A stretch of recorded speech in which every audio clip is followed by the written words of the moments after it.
டெல்லியில் நடைபெற்ற இந்தியா கூட்டணியின் ஆலோசனைக் கூட்டத்தில் முதலமைச்சர் மு.க.ஸ்டாலின், விடுதலை சிறுத்தைகள் கட்சித் தலைவர் திருமாவளவன் உள்ளிட்டோர் பங்கேற்றுள்ளனர். அது தொடர்பான வீடியோ வெளியாகியுள்ளது.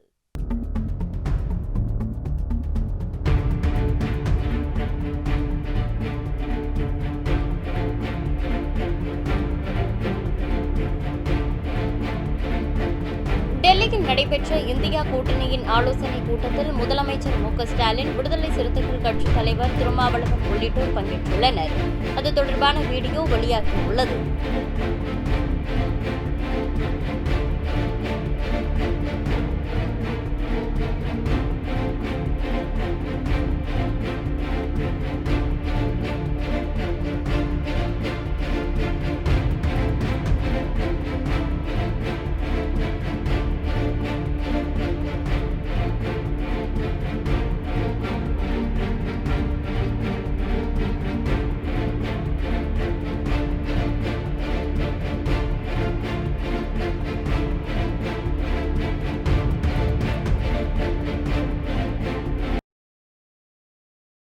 செய்திகளை உள்ளது உள்ளபடி தெரிந்து கொள்ள ரெஃப்ளெக்ட் நியூஸை சப்ஸ்கிரைப் பண்ணுங்க.